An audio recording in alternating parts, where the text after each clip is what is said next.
বিসমিল্লাহির রহমানির রহিম আলহামদুলিল্লাহি রাব্বিল আলামিন ওয়াসসালাতু ওয়াসসালামু আলা নবিল কারীম আম্মা বাদ। সম্মানিত শ্রোতা মণ্ডলী, আজকে আমরা যে বিষয়টি নিয়ে আলোচনা করব তা হলো দুই ধরনের কিতাবের তাকসিম।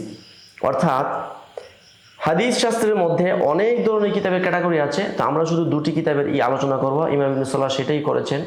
তা হলো হাদিসের মধ্যে কিছু কিতাবের নাম হলো মাসানিদ অর্থাৎ মুসনাদ, আর কিছু কিতাব যেগুলো আবওয়াবে ফিকহের উপর রচিত হয়েছে, অর্থাৎ যেগুলোকে সুনান ধরতে পারি আমরা। তো ইমাম ইবনে সালাহ বলছেন যে দেখেন, দুই ধরনের যে কিতাবগুলো রয়েছে, দুই ধরনের কিতাবের লেখন শৈলী দুই রকম।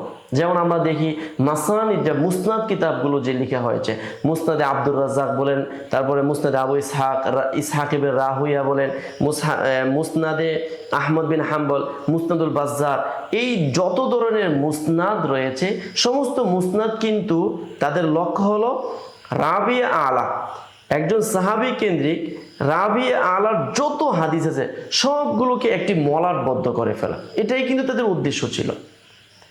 সেখানে কিন্তু ইহতেজাজ বা তাজঈব ওই রকম কোনো তাদের মানসিকতা নেই। তাদের উদ্দেশ্য হলো যত রেওয়ায়াত আছে সবগুলোকে জমা করা। কিন্তু আবার কিছু কিতাব রয়েছে যেগুলো আবওয়াবে ফিকহিয়ার উপরে কি দেওয়া হয়েছে, তারতিব দেওয়া হয়েছে। যেমন সুনানের কিতাবগুলো আমরা দেখি, বা আমরা যদি তাকদিমে হিসাবে দেখি তাহলে আবওয়াবে ফিকহের উপরে কি কি রচিত হয়েছে।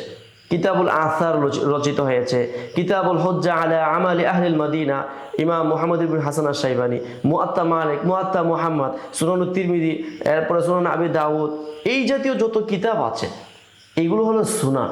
তো এই কিতাবগুলো আমরা যারা অধ্যয়ন করি বা আমরা যারা পড়ি, আমরা তখন খেয়াল করে দেখবো যে এখানে কিন্তু আবওয়াবে ফিকহের উপর আনার অর্থ হলো এখানে সমস্ত হাদিস একটা না একটা অবশ্যই ইস্তেদলাল এবং ইহতেজাজ লক্ষ্য।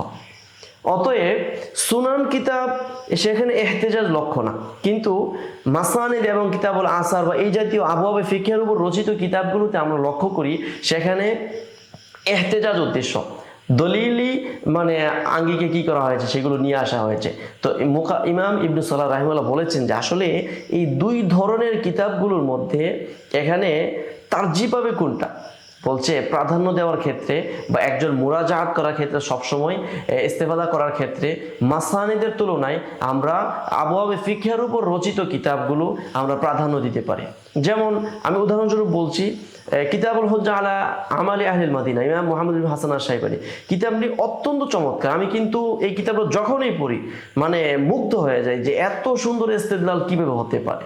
তো এমন প্রত্যেকটা কিতাবই সুনান বা আবওয়াবে ফিকহের উপর রচিত প্রতিটি কিতাব। অতএব আমরা কিতাবকে তাকদিম মানে কিতাবকে প্রাধান্য দেওয়ার ক্ষেত্রে, ক্রয় করার ক্ষেত্রে হোক বা ইস্তেফাদা করার ক্ষেত্রে আমরা আবওয়াবে ফিকহের উপর রচিত কিতাবগুলোকে সহিহাইনের পরে সেগুলোকে আমরা প্রাধান্য দেব। তারপরে আমাদের সাধ্য অনুযায়ী আমরা কি করব, মাসানিদ এবং ইত্যাদিগুলো থেকে আমরা ইস্তেফাদা করব এবং সংগ্রহ করব। আলোচনা এই পর্যন্তই, পরবর্তী ভিডিওর জন্য অপেক্ষায় থাকুন।